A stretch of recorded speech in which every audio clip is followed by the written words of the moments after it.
Okay, Brennan, thank you. Let's go now to Montgomery, where we could see the state legislature start budget discussions this week.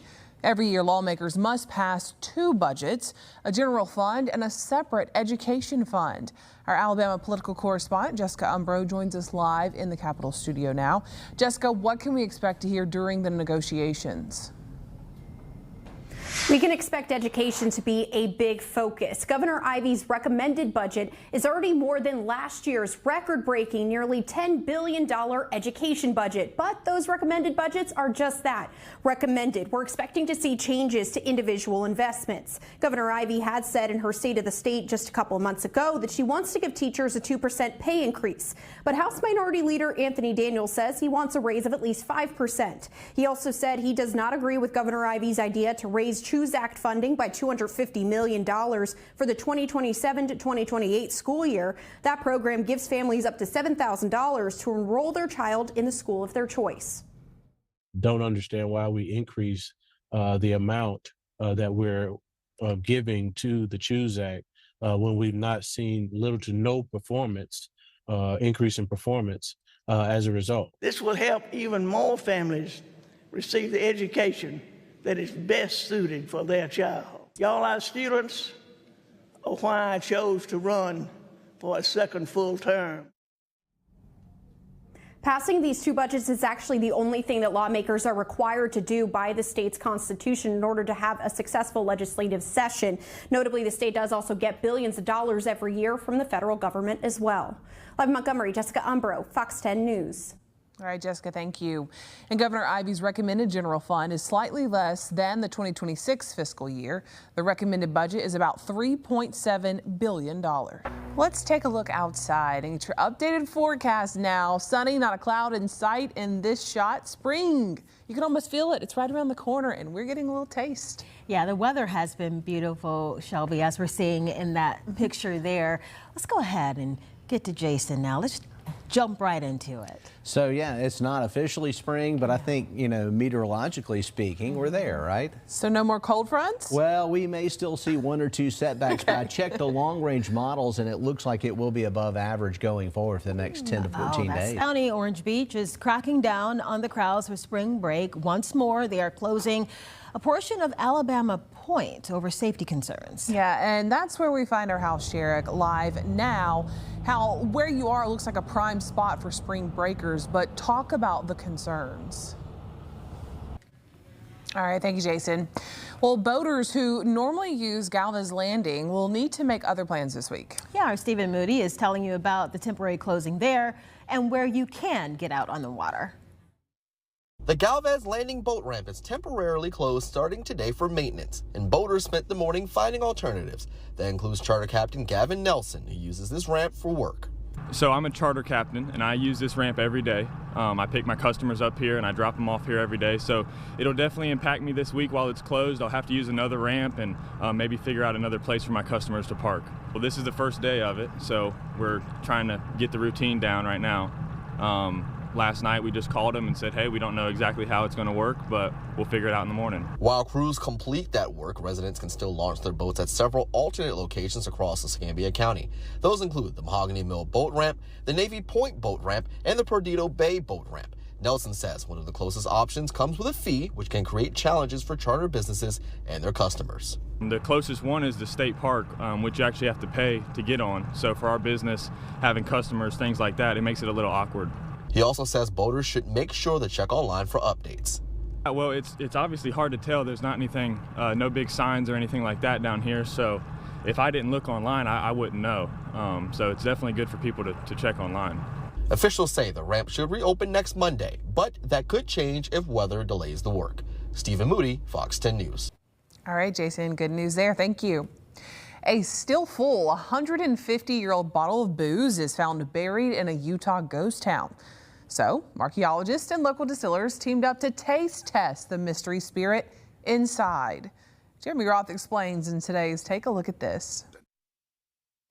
SAG-AFTRA, the Screen Actors Guild, changing the name of its honors this year to the Actors Awards to emphasize the only industry honor given solely to actors by actors. Kristen Bell once again hosted. Honoree Noah Weil returned to the stage with the cast of The Pit to accept the award for Best TV Drama Ensemble. Seth Rogen topped that, taking the podium 3 times. As the studio won Best TV Comedy Ensemble, and he accepted individual honors for himself and the late Catherine O'Hara. Harrison Ford received a Life Achievement Award. And Michael B. Jordan won Outstanding Performance by a Male Actor for Sinners, then rejoined the cast on stage to accept Best Motion Picture Ensemble. I've seen Sinners. You did not. Yes, I did. When did you see it? I finally watched Sinners. You did not. Probably 2 months ago or so. Yeah, I thought I told you. It was Really? good. Yeah, I know, it is good. Yeah, I have not seen any of the others, so I cannot. Other movies that are nominated? Or any of those award winners right there Oh. that they talked about.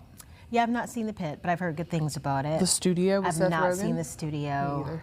But that's not really my thing. Yeah, comedy. Congratulations, we'll say. Well, speaking of comedy, Emmy Award-winning comedian Cat Williams is creating a production hub for students in Anniston, Alabama. Hey now. It's being built at the old Fort McClellan Army base there. We need to take a tour. Yeah. Williams is teaming up with Mouse College to create that hub. It's going to be called Kimmett Movie Works. It's going to focus on giving students opportunities to work in artificial intelligence and augmented reality in film. So the base even has some of the needed equipment already, including 2 state-of-the-art sound stages. Williams says he's excited about leaning into the new world of AI and bringing diversity to the industry outside of Hollywood. That's interesting. He's leaning into the tech. A lot of people in that industry are kind of, well, the actors at least, they are shutting it or trying to shut it down.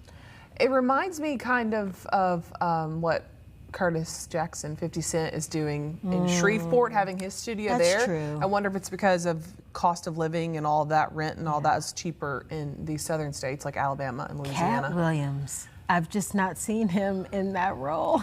I'm here for it. Yeah, we will see. All right, next up, we're going to dive into those big breaking stories coming up on your news at 5. We will also have this story. If you're in the Save Student Loan Repayment Plan currently, which there's about 7 million borrowers on it, you will be made to choose a student loan repayment plan here in the next several months. Okay, millions of borrowers will soon be forced to find a new way to pay. So we're breaking down your options and how you can bring your student loan balance down. It's news for your wallet when Fox News at 4 returns. We want to get you caught up on the stories we're working on for your most local news at 5. Yeah, first, the U.S. and Israel's war with Iran enters day 3. Tonight, we're hearing from a Northwest Florida congressman about the conflict. And then new details in the case. Okay, thank you, Jason. Well, gas prices are starting to climb as the war with Iran rattles global oil markets, and analysts say even steeper increases are likely coming soon. According to AAA, the national average for a gallon of regular was under $3 a gallon. That is up about 6 cents from a week ago. Analysts say drivers could see the prices go up 5 to 10 cents a day in the short term. And they point to panic from wholesalers, some of which are raising prices by 25 cents a gallon out of fear of massive price increases. While gas prices normally spike this time of year because of seasonal demand, experts say the war with Iran has only sped up those increases. All right, we've got a question for you. Can artificial intelligence give good medical advice? More people are turning to chatbots for medical answers. Tech companies have started to offer programs that are specifically designed with health in mind. OpenAI now has ChatGPT Health. It analyzes your medical records and wellness apps information to help answer those questions. AI company Anthropic is offering a similar health feature to some users of Claude chatbot. One real doctor, says AI is a great tool, but if it's used responsibly. If you have severe symptoms and the kinds of things that we as physicians think of as red flag symptoms that make us really worried. You know, if you have the worst headache of your life and you're not a headache person, if you wake up in the morning, your abdomen is just killing you, if you have chest pain, if you're significantly short of breath, those are the kinds of problems that you probably are going to need to see a healthcare professional. And you know what? There's a wait list right now for OpenAI's ChatGPT Health. OpenAI and Anthropic say their programs are not meant to be a substitute for professional care and shouldn't be used to diagnose medical conditions. Well, March is Multiple Sclerosis Awareness Month. MS is a chronic autoimmune disease affecting the central nervous system. And since women make up a majority of the 1 million Americans with MS, many patients get a double whammy of symptoms.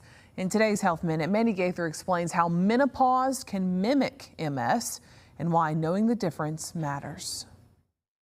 It's a natural process that just about every woman will go through. Menopause can lead to hot flashes, night sweats, loss of bladder control, fatigue, sleep disruptions, mood changes, and memory problems. And for a woman who also has multiple sclerosis, these symptoms can overlap. It's really difficult for many patients and providers to parse out which symptoms are due to which process. Dr. Elise Carlson, a neurologist with Cleveland Clinic, says lower estrogen at menopause may contribute to the wearing down of the nervous system and changes in immune responses. So for MS patients going through menopause, it can be a double whammy. And these symptoms can kind of feed off of each other, right? So if we're not addressing these things from one end or the other, they can make the symptoms worse. That's why Carlson says it's important to talk to a doctor about those symptoms, because if the ones associated with menopause aren't treated, it can worsen already existing MS symptoms. If these things aren't addressed, it can cause a lot of problems for many women and be very disruptive to their daily function and quality of life. Carlson says doctors can help figure out if it's menopause or MS to blame and discuss what treatments can help bring some relief. For Health Minute, I'm Mandy Gaither. It's a natural process that just about every woman will go through. Menopause can lead to hot flashes, night sweat.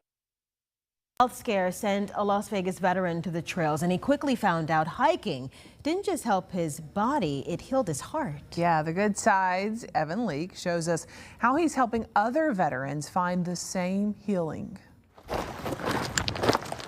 With every step, Nathan French feels his problems disappear. After I had a heart attack, I started walking a lot, and I realized that the walking was helping my mental health more than my physical health. A realization putting Nathan on a path of purpose, starting the 22 walk 3 years ago.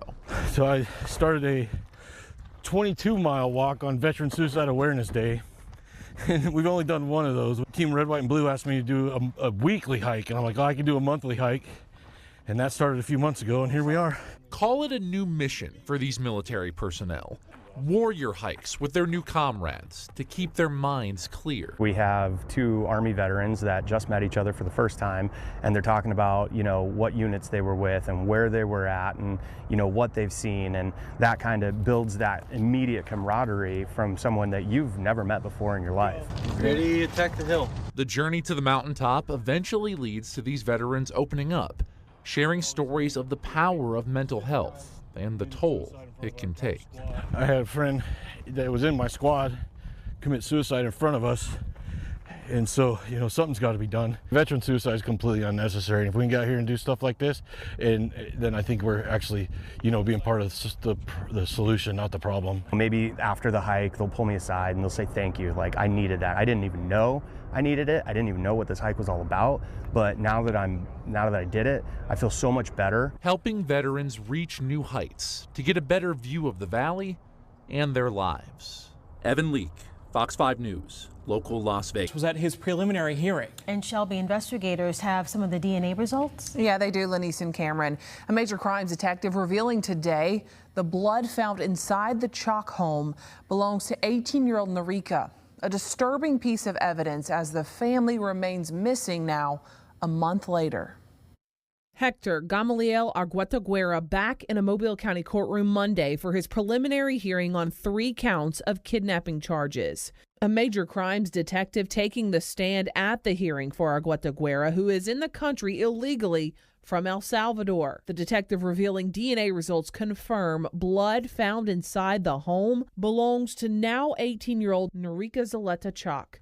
Norika, her 2-year-old brother Anthony, and their mother Aurelia Chalk have been missing since January 31st. The detective testifying he found blood on the couch, on white shoes in the living room, on a bed, on a white trash bag in that same bedroom, and on the master bathroom floor. Investigators have not released DNA results from a confiscated van. The detective says surveillance video from this camera and other local businesses linked the van to the abduction, and cell phone data placed Arguetaguera traveling the same route 3 times to and from the house the night of January 30th into the early morning on January 31st. Arguetaguera borrowed the van from his boss, who is dating his sister, the detective testified. Arguetaguera was arrested in Baldwin County after bailing out of a car and hiding under a home from law enforcement. When first interviewed by detectives and the FBI, he denied being near the Chalk home. He said the van belonged to his boss, but did confirm the tracked cell phone was his and no one else uses it.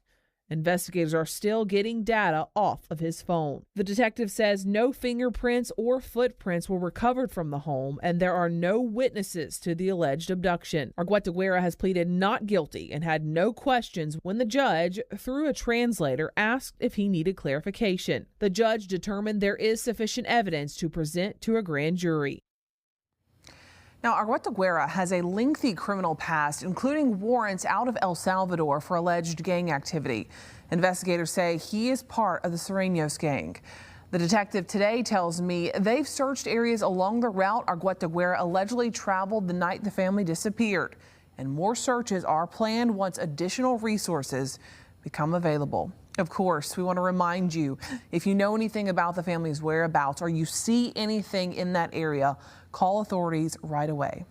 In the studio tonight, Shelby Myers, Fox 10 News.